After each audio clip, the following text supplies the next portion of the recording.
Hello साथियों, आप सभी का स्वागत है आपके अपने यूट्यूब चैनल पर। आज का हमारा सेशन है शैक्षिक प्रबंधन एवं सूचना तंत्र। शिक्षक भर्ती प्रतियोगिता के अंदर विभिन्न प्रकार के शैक्षिक प्रबंधन संबंधित प्रश्न पूछे जाते हैं। तो आज हमारा ये विशेष सेशन रहेगा। तो आज का सेशन शुरू करते हैं। आज का पहला सवाल है, राजस्थान में प्रारंभिक शिक्षा विभाग द्वारा प्रारंभ की गई स्कूल मैनेजमेंट इंफॉर्मेशन सिस्टम का नाम है। ऑप्शन 1 सर्व शिक्षा अभियान, ऑप्शन 2 शाला दर्शन, ऑप्शन 3 लोक शिक्षा सूचना प्रणाली, ऑप्शन 4 शाला सिद्दीकी कार्यक्रम। तो इस प्रश्न का सही जवाब है ऑप्शन 2 शाला दर्शन।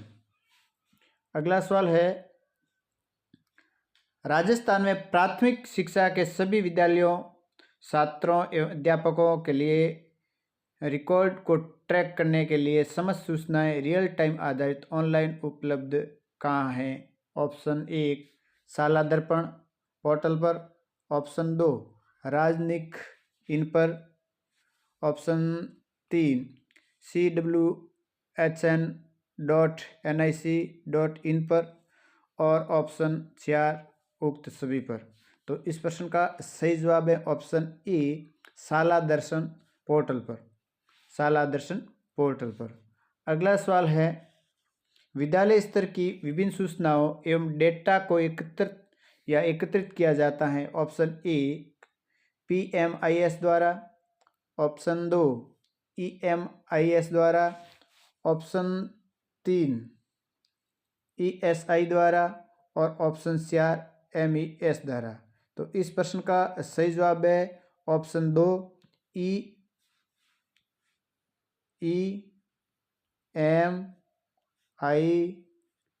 द्वारा।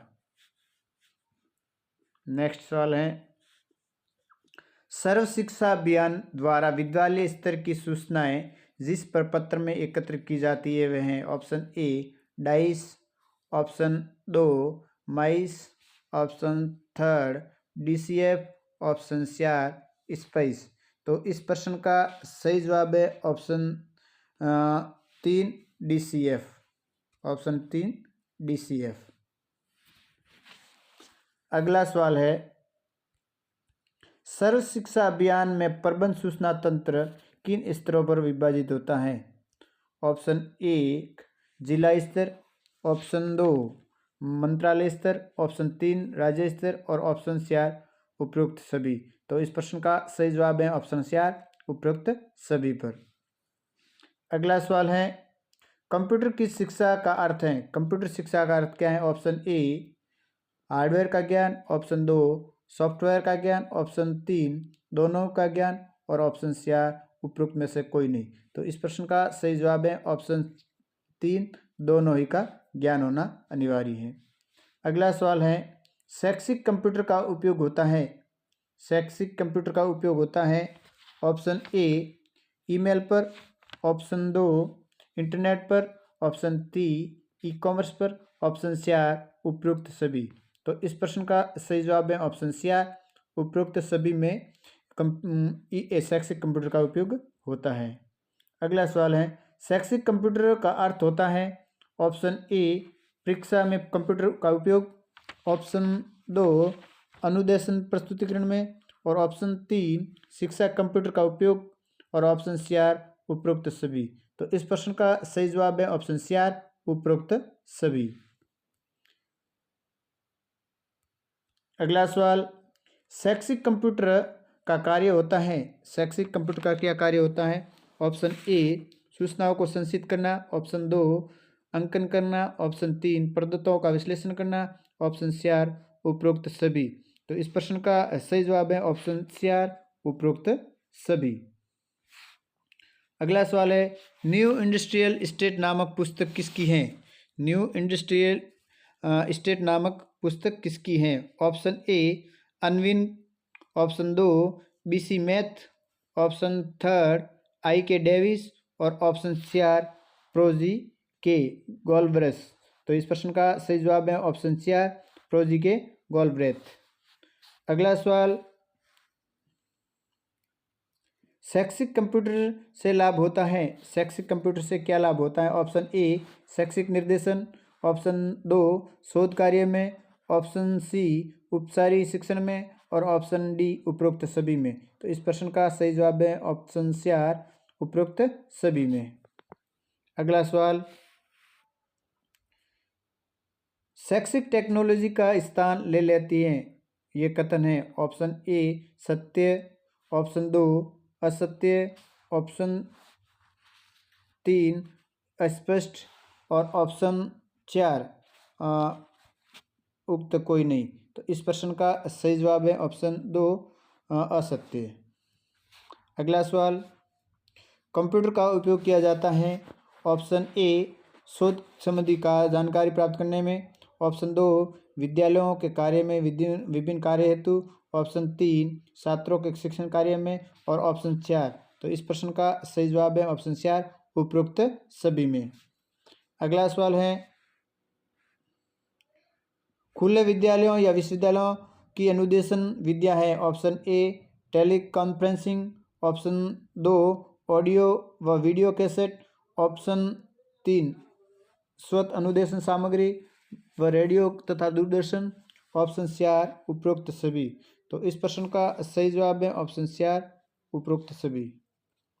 अगला सवाल, CIEFL का पूरा नाम है। Option 1 central institute of English and foreign language, option 2 certificate of Indian education full learning, option 3 central institute of education learning in foreign और ऑप्शन 4 उपरोक्त में से कोई नहीं। तो इस प्रश्न का सही जवाब है option A central institute of English and foreign language. अगला सवाल है, शैक्षिक तकनीकी के किस रूप को सिल्वर मैन से सापेक्षिक कोई तकनीकी नाम दिया है? ऑप्शन ए कठोर उपागम, ऑप्शन 2 मृदु उपागम, ऑप्शन 3 प्रणाली विश्लेषण और ऑप्शन 4 उपरोक्त सभी। तो इस प्रश्न का सही जवाब है ऑप्शन ए कठोर उपागम। अगला सवाल है, सिल्वर मैन कंस्ट्रक्टिव शैक्षिक तकनीकी नाम दिया है। सिल्वर मैन ने कंस्ट्रक्टिव शैक्षिक तकनीकी का नाम दिया है। ऑप्शन ए कठोर उपागम, ऑप्शन 2 मृदु उपागम, ऑप्शन 3 प्रणाली उपागम और ऑप्शन 4 उपयुक्त सभी। तो इस प्रश्न का सही जवाब है ऑप्शन 2 मृदु उपागम। अगला सवाल है, शिक्षण मशीन का सर्वप्रथम प्रयोग किया था। शिक्षण मशीन का सर्वप्रथम प्रयोग किया था। ऑप्शन ए सैमसन ने, ऑप्शन 2 सिडनी एल फ्रेसी ने और ऑप्शन 3 स्किनट ने और ऑप्शन 4 गेस्टोल्ट ने। तो इस प्रश्न का सही जवाब है ऑप्शन 2 सिडनी एल फ्रेसी ने। अगला सवाल, राजस्थान में education management information system EMIS किस वर्ष प्रारंभ किया गया था? ऑप्शन ए 1 अप्रैल 2015, ऑप्शन 2 अप्रैल 2016, ऑप्शन 3 अप्रैल 2017 और ऑप्शन 4 अगस्त 2015। तो इस प्रश्न का सही जवाब है ऑप्शन 2 अगस्त 2015। अगला सवाल है, मिड डे मील मध्याह्न भोजन के मास्टर डाटा को ऑनलाइन उपलब्ध कराने हेतु केंद्र सरकार द्वारा कौन सा पोर्टल प्रारंभ किया गया था? Option a mid day meal NIC.in, option 2 MIS portal, option 3 government.raj.nic.in, option 4 उपयुक्त सभी। तो इस प्रश्न का सही जवाब है ऑप्शन 2 MIS पोर्टल। अगला सवाल है, मिड डे मील मध्याह्न भोजन के मास्टर डाटा को ऑनलाइन उपलब्ध कराने हेतु केंद्र सरकार द्वारा कौन सा ऑनलाइन वेब पोर्टल प्रारंभ किया गया है? Option a mid day meal NIC.in, option 2 MIS portal, option 3 government.raj.nic.in और ऑप्शन 4 उपरोक्त सभी। तो इस प्रश्न का सही जवाब है ऑप्शन 2 MIS पोर्टल। अगला सवाल है, प्रत्येक जिले में सर्व शिक्षा अभियान के वित्तीय व भौतिक प्रगति लक्ष्यों के अनुरूप रिपोर्ट तैयार कर प्राथमिक शिक्षा परिषद मुख्यालय भेजने का कार्य कौन करता है? ऑप्शन ए जिला कलेक्टर, ऑप्शन 2 जिला स्तरीय MIS, ऑप्शन 3 जिला स्तर पर प्रभारी अधिकारी और ऑप्शन 4 उक्त कोई नहीं। तो इस प्रश्न का सही जवाब है ऑप्शन 2 जिला स्तर पर MIS सेल। अगला सवाल है, सर्व शिक्षा अभियान में जिला स्तर पर प्रतिमाह व त्रैमासिक आधार पर भौतिक एवं वित्तीय प्रगति की रिपोर्ट तैयार करने एवं परिषद मुख्यालय भेजने का उत्तरदायित्व है? ऑप्शन ए MIS सेल का, ऑप्शन 2 उपनिदेशक का, ऑप्शन 3 जिलाधीश का, ऑप्शन 4 उक्त सभी का। तो इस प्रश्न का सही जवाब है ऑप्शन ए MIS सेल का। अगला सवाल है, सर्व शिक्षा अभियान में निम्न में से कौन से सूचना तंत्र विकसित किए गए हैं? ऑप्शन ए शिक्षा प्रबंधन सूचना तंत्र, ऑप्शन 2 परियोजना प्रबंध सूचना तंत्र और ऑप्शन 3 उक्त एक और दोनों सही और ऑप्शन 4 एड्यूसेट। तो इस प्रश्न का सही जवाब है ऑप्शन 3 उक्त एक और 2 शिक्षा प्रबंध सूचना तंत्र और परियोजना प्रबंध सूचना तंत्र। अगला सवाल है, सर्व शिक्षा अभियान की मॉनिटरिंग हेतु MIS कौन से स्तर में का विभाजित हैं? ऑप्शन ए जिला स्तर, ऑप्शन 2 राज्य स्तर, ऑप्शन 3 मंत्रालय स्तर और ऑप्शन 4 उक्त सभी। तो इस प्रश्न का सही जवाब है ऑप्शन 4 उक्त सभी। अगला सवाल है, राजस्थान में माध्यमिक शिक्षा का विभाग द्वारा प्रारंभ किया गया online school management information system है? ऑप्शन ए ई ज्ञान, ऑप्शन 2 ज्ञान दर्शन, ऑप्शन 3 शाला दर्पण और ऑप्शन 4 शाला दर्पण। तो इस प्रश्न का सही जवाब है ऑप्शन 4 शाला दर्पण।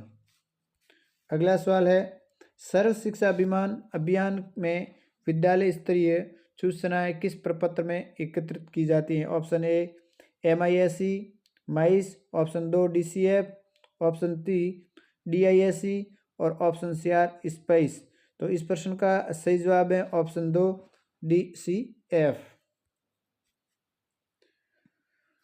प्रश्न संख्या 28वां, सेमिस का पूर्ण नाम है? ऑप्शन ए school education management information system, option 2 senior secondary education management information system, option 3 secondary education management information system और ऑप्शन 4 सब block education management information system.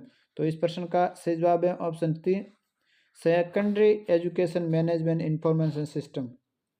अगला सवाल 29वां, राजस्थान में स्कूल मैनेजमेंट इंफॉर्मेशन सिस्टम किस वर्ष प्रारंभ किया गया था? ऑप्शन ए अप्रैल 2015, ऑप्शन 2 अप्रैल 2016, ऑप्शन 3 अगस्त 2015 और ऑप्शन 4 अप्रैल 2017। तो इस प्रश्न का सही जवाब है ऑप्शन 3 अगस्त 2015 को। अगला सवाल है 30वां, निम्न में से कौन सा एक सही है? शिक्षा प्रबंधन अध्यापकों के उन प्रयासों में मॉनिटरिंग की वह प्रक्रिया है जिसके द्वारा वे अपने विद्यार्थियों को इस योग्य बना सके। ऑप्शन ए वे जीवन में अच्छा व्यवसाय तथा स्तर प्राप्त कर सके, ऑप्शन 2 वे अच्छे अंक या अच्छी ग्रेड से परीक्षा में सफल हो सके, ऑप्शन 3 वे वह ज्ञान प्राप्त कर सके जो उन्हें पूर्व में प्राप्त नहीं था और ऑप्शन 4 हैं देश के उपयोगी नागरिक बन सके। तो इस प्रश्न का सही जवाब है ऑप्शन 4 देश के उपयोगी नागरिक बन सके। अगला सवाल है 31वां, निम्न में से कौन सा एक सही नहीं है? ऑप्शन ई गवर्नेंस का उपयोग, निम्न में से कौन सा एक सही नहीं है जो ई गवर्नेंस का उपयोग के अंतर्गत आता है? ऑप्शन ए मॉनिटरिंग की सुविधा में सुधार लाएगा, ऑप्शन 2 उनके कल्याणकारी योजनाओं के क्रियान्वयन में सहायता प्रदान करेगा, ऑप्शन 3 जीवन की गुणवत्ता में सुधार लाएगा तथा सामाजिक आर्थिक भेद को समाप्त करेगा, ऑप्शन 4 सरकार को मांग को उजागर कर जनता के हित प्राप्त करने में सहायता प्रदान करेगा। तो इस प्रश्न का सही जवाब है ऑप्शन 3 जीवन की गुणवत्ता में सुधार लाएगा तथा सामाजिक आर्थिक भेद को समाप्त करेगा। अगला सवाल, अगला और अंतिम सवाल 32वां, जिला शिक्षा सूचना प्रणाली डाइस को विकसित करने वाली संस्था है? ऑप्शन ए NUEPA, option 2 SEAT, option 3 NCERT, option 4 diet. तो इस प्रश्न का सही जवाब है ऑप्शन ए न्यूपा। इसके साथ ही हमारा ये सेशन समाप्त हुआ। आपको अच्छा लगा हो तो हमारे चैनल को लाइक करें, शेयर करें और सब्सक्राइब करें। जय हिंद।